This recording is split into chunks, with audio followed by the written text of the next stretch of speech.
Assalamualaikum warahmatullahi wabarakatuh. Waalaikumsalam warahmatullahi wabarakatuh.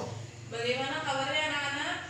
Alhamdulillah luar biasa. Allahu Akbar. Ya, sebelum kita memulai pembelajaran kita pada hari ini, lebih baik kita berdoa terlebih dahulu. Silakan dipimpin untuk berdoa.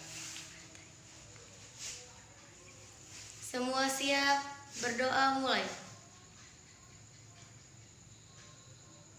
Selesai. Alhamdulillahirabbil alamin wa bihi nasta'inu ala umuri dunya waddin wa ala alihi wa ashabihi ajma'in amma ba'du.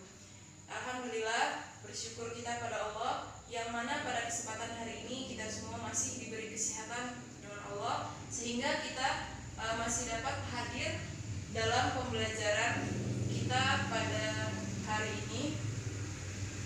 Kemudian salawat dan salam semoga senantiasa tercurahkan kepada junjungan kita Nabi besar Muhammad Sallallahu alaihi wasallam. Semoga kita semua akan mendapatkan syafaatnya di yaumil qiyamah. Amin ya rabbal alamin. Baiklah, sebelum Ibu mulai pembelajaran kita pada hari ini, sekarang Ibu mau tanya, apakah kalian masih ada ingat kemarin kita belajar tentang apa?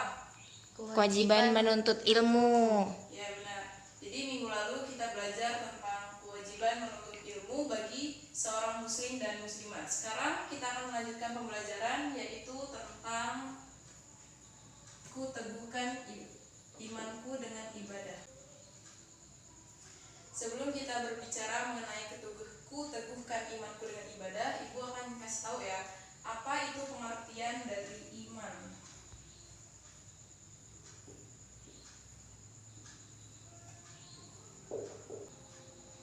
Ya, jadi pengertian dari iman dalam bahasa Arab, al-imanu ma'rifatun fil qalbi wa qawlu bil lisan wa amalu bil arkan. Yang pertama, ma'rifatun fil qalbi, yaitu meyakini dengan hati. Maksud meyakini dengan hati terdapat dalam tauhid ya.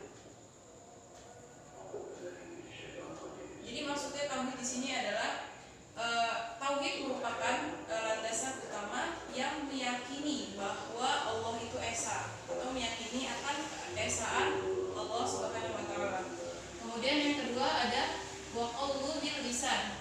Di dalam waqaulu bil lisan artinya mengucapkan dengan lisan.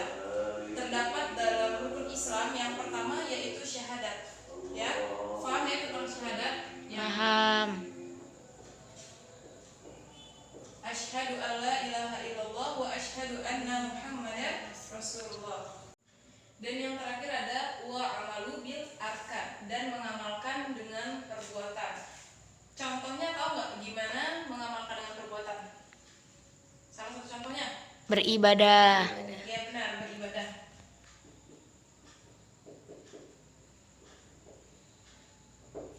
Jadi ibadah di sini ada bermacam-macam ya, ada ibadah hati, ada ibadah lisan, dan juga ada ibadah dengan perbuatan. Selanjutnya, apa nih hubungannya dengan judul tadi? Ku teguhkan imanku dengan ibadah. Jadi di sini kan udah jelas iman, dan di ujungnya ada tentang ibadah. Nanti akan Ibu kasih tahu di akhir pembelajaran apa hubungannya antara ku teguhkan imanku dengan ibadah. Paham ya? Paham. Ibu mau kasih tugas ke kalian, presentasi ke depan, kelompok 1 dan kelompok 2. Yang kelompok 1 silakan nanti dicari tentang macam-macam ibadah, dan kelompok 2 ciri-ciri ibadah yang diterima oleh Allah Subhanahu wa taala. Ibu kasih waktu 5 menit dari sekarang. Perwakilan dari kelompok 1 akan menyampaikan hasil diskusi kami yaitu tentang macam-macam ibadah. Yang pertama yaitu ibadah mahdhah. Ibadah mahdhah merupakan ibadah yang berkaitan dengan hubungan antara makhluk dengan sang khaliq. Contohnya seperti ibadah sholat, puasa, haji, zakat, dan lain-lain. Yang kedua, ibadah ghairu mahdhah. Ibadah ghairu mahdhah adalah ibadah yang mencakup segala aspek kehidupan dalam rangka mencari keridhaan Allah Subhanahu wa taala.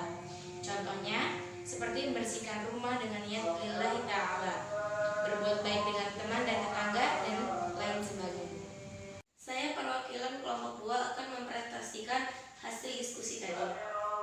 Ciri-ciri ibadah yang diterima Allah. 1. Didasari keikhlasan karena Allah semata. 2. Sesuai tuntunan Rasulullah SAW. 3. Hubbul ibadah. 4. Intizarul aqwat. 5. Selalu berdoa. 6. Mudah menangis. 7. Tidak berburu-buru beranjak meninggalkan tempat ibadah sesuai sholat. 8. Sakanun. Demikianlah presentasi dari teman-teman kita tadi ya. Yang kelompok pertama membahas tentang macam-macam ibadah, dan yang kelompok kedua membahas tentang ciri ibadah yang diterima oleh Allah Subhanahu wa taala. Di sini Ibu akan menjelaskan sedikit ya. Macam-macam ibadah itu ada dua. Yang pertama ibadah mahdhah atau hubungan manusia dengan Allah, sering disebut dengan hablum minallah, dan yang kedua ada ibadah ghairu mahdhah, yaitu hubungan manusia dengan manusia lainnya atau sering disebut dengan hablum minannas. Dan di dalam ibadah ghairu mahdhah terdapat salah satu contoh, yaitu ibadah hati, saling mencintai. Sebagaimana Rasulullah SAW bersabda dalam hadisnya, A'udzubillahi minasyaitonirrajim, Bismillahirrahmanirrahim. La yu'minu ahadukum hatta yuhibbu li akhihi ma yuhibbu li nafsihi. Yang artinya, tidak sempurnalah iman seseorang sebelum ia mencintai saudaranya sendiri sebagaimana ia mencintai dirinya sendiri. Jadi ketika kita ingin melihat keimanan seseorang, maka lihatlah bagaimana ia mencintai saudaranya sendiri. Kemudian yang kedua tadi membahas tentang ciri ibadah yang diterima oleh Allah Subhanahu wa taala. Salah satunya adalah ikhlas.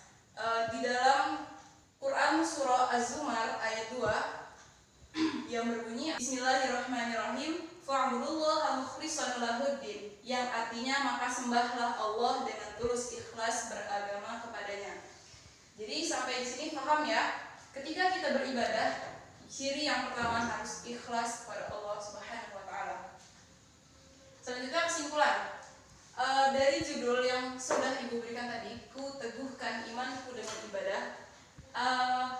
Ada yang tahu nggak gimana tujuan? Jadi tujuan pembelajaran kita dengan judul Teguhkan Imanku dengan Ibadah adalah, kita perhatikan sini ya. Ada pengertian tentang iman, dan di sini ada ibadah. Mengapa di dalam judul ini mengaitkan antara iman dan ibadah? Karena salah satu tujuan umat manusia atau penciptaan manusia di permukaan bumi ini adalah hanya untuk beribadah kepada Allah Subhanahu wa taala. Seperti yang Allah firmankan dalam Quran surah Az-Zariyat ayat 56, Bismillahirrahmanirrahim, wa ma khalaqtul jinna wal insana illa liya'budun, dan tidak aku ciptakan jin dan manusia semata-mata hanya untuk beribadah kepadaku. Jadi sampai di sini tujuannya jelas ya, antara ibadah dengan keimanan. Mengapa? Karena salah satu iman yang harus diperhatikan dari ketiga poin ini adalah beribadah, karena ibadah merupakan tujuan dari keimanan seorang manusia. Paham sampai di sini ya? Paham. Ya. Demikianlah pembelajaran kita pada hari ini. Semoga bermanfaat untuk kita semua. Sebelum kita tutup, marilah bersama-sama kita mengucapkan lafaz hamdalah. Alhamdulillahirabbil alamin. Ibu mengucapkan mohon maaf apabila ada kata-kata yang kurang berkenan, dan kepada Allah Ibu mohon ampun. Wabillahi taufiq wal hidayah. Wassalamualaikum warahmatullahi wabarakatuh. Waalaikumsalam warahmatullahi wabarakatuh.